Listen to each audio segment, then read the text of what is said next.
Hello viewers, మీ భుక్తాయాసానికి స్వాగతం. ఈరోజు నేను చూపిస్తున్నది కాకరకాయ కూర. దీనికి ముందుగా మూకుడు పెట్టుకుని ఒక 2 స్పూన్ల నువ్వుల పప్పు పొడిగా వేయించుకోవాలి.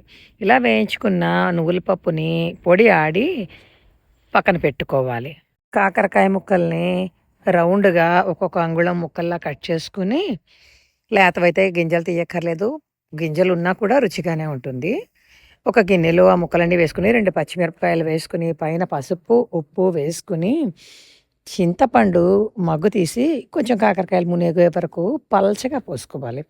ఇలాగ పోసుకున్న కాకరకాయలని కుక్కర్లో పెట్టి మెత్తగా అయ్యే వరకు ఉడికించుకోవాలి. ఉడికించుకుని అవి తీసి పక్కన పెట్టుకుని, ఈలోపుగా మూకుడు పెట్టి అందులో మినపప్పు, శనగపప్పు, జీలకర్ర, ఆవాలు, ఇంగువ, ఎండుమిరపకాయ ముక్క పోపు వేసి, ఆ పోపులో కరివేపాకు కూడా వేసుకుని, ఆ పైన ఉల్లిపాయ ముక్కలు కావాలనుకుంటే వేసుకోవచ్చు, ఇది లేకపోతే లేదు. ఉల్లిపాయలు వేసుకున్నా కూడా బాగుంది. ఉల్లిపాయలు వేసి మూత పెట్టి మగ్గించుకోవాలి. మగ్గించుకున్నాక ఇప్పుడు ఈ ఉల్లిపాయలు వేగిపోయిన ఉల్లిపాయల్లో ఉప్పు వేసుకుని, ఆ పైన ఈ ఉడికించుకున్న కాకరకాయలని నీటితో పాటే, ఆ పులుపు అన్నీ ఉన్న నీరుతో పాటే ఈ ఉల్లిపాయల్లో పొయ్యాలి. పోసి ఆ పైన బెల్లం ముక్క వేసుకోవాలి. బెల్లం కొంచెం ఎక్కువ ఇష్టపడేవాళ్ళు ఎక్కువ వేసుకోవచ్చు, లేదంటే కొంచెం వేసుకోవచ్చు.